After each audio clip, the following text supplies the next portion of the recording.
12 minutes after 7 o'clock, and we want to welcome to the program this morning Michael Pare. Michael, did I get that right, the last name? Yeah, you said it perfectly. You must be of French extraction. Actually, a little bit I am. All right, so there it is. How about that? Well, listen, welcome to the show this morning. Here to talk about a new movie that is out. Before we get to that point, though, let's talk about some of what brings you up to this point in life and in acting.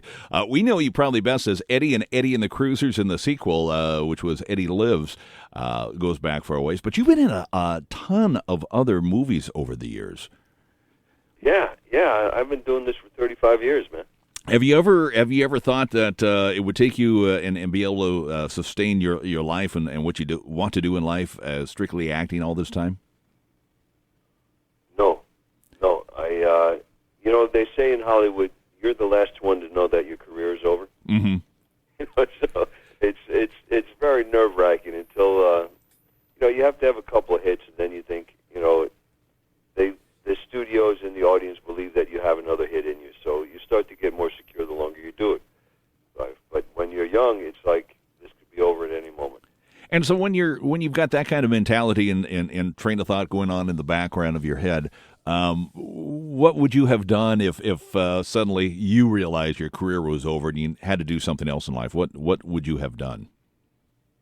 Well, I always had this ability to go into the restaurant business. I went to the Culinary Institute, and I understand that, and I love the restaurant business. I still cook a lot, and I have a few friends in the restaurant business, so I could have done something with them. Well, that would be interesting. That'd be fun. Now, do you cook much around the house at this point? Yeah. We cook every night.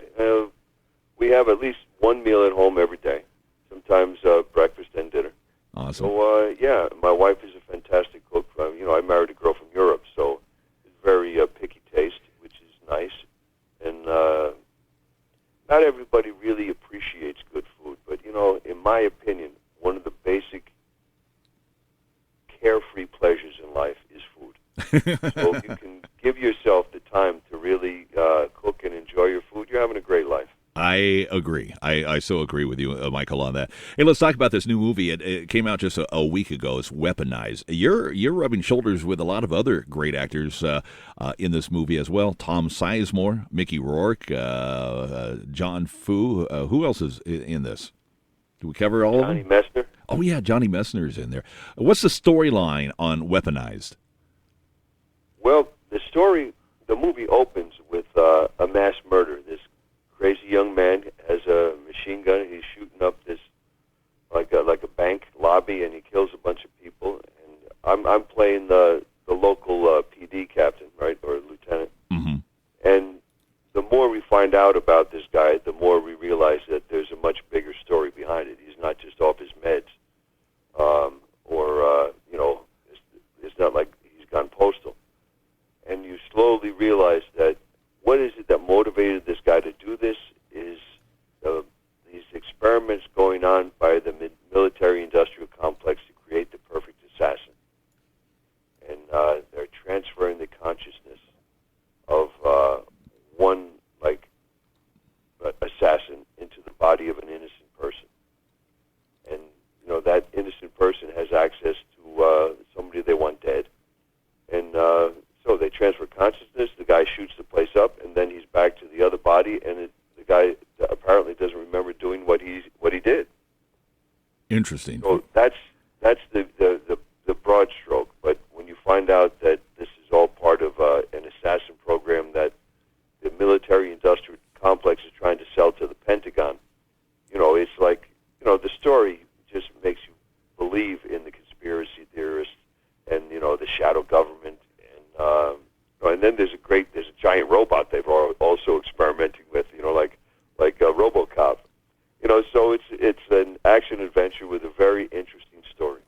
Well, our producer, Tom here, he'll love that because he always knows there's a conspiracy someplace going on.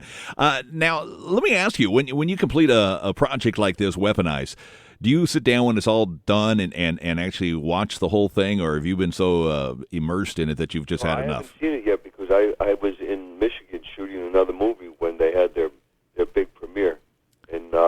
meeting with the director, Timothy Wilbur Jr. On Thursday. He's going to give me a DVD and tell me how it all went, and maybe talk about his next project. Well, that's awesome. Well, it sounds like you definitely have not got the word yet that the career's over, because you've got more projects on the way, and that's awesome because you do a wonderful job. I'm having a great time, man. I'm a very blessed actor. Well, besides enjoying the food, you got to enjoy the rest of life because you only got one chance at it. Where do we find Weaponized at? I think it's going to be in Redbox, Walmart, Best Buy. You can download it on Netflix or Amazon. So all the major purveyors. Awesome. Well, listen, thank you very much for taking time this morning to talk to us and share what's going on. We'll look for that Weaponized. Michael, have a wonderful day. But let me ask you something. You're up there in Eureka. Do you go gold mining once in a while? I don't go gold mining, but I do have friends that do some gold mining. Have you been up in this neck of the woods to gold mine before? No, but I know a couple of guys who do that, and they showed me some big nuggets. Yeah, that they got in rivers up there. Up in the how cool is that? Yeah, Trinity River still has a number of gold mines and producing, and there's some other areas around. Well, listen, you ever come up here, we'll go pan for some gold and find some guys that that I know that do have a couple of mines working, and we'll go see what we can put in your pockets, maybe some big nuggets. Yeah, you never know, right? Well, yeah, they aren't going to land there without getting some effort and trying. So, right, you got to get out there with a pen, and Robert Cove taught me how to pan. We did an episode of Greatest American Hero. That would and I said, "What the hell are you doing there, Robert?" He says, "This is how you pan for gold, kid." And he's showing me, and it's like, "Is that it?" He says, "That's it. That's it." That's all you have to do. Awesome. Yeah, adventure. Sounds like fun. Well, let's take that adventure on sometime. Like I said, you come up to Northern California, Humboldt County, and we'll check it out together. All right? Okay, take care, my man. Hey, thanks. Bye. Have a good one. Bye-bye.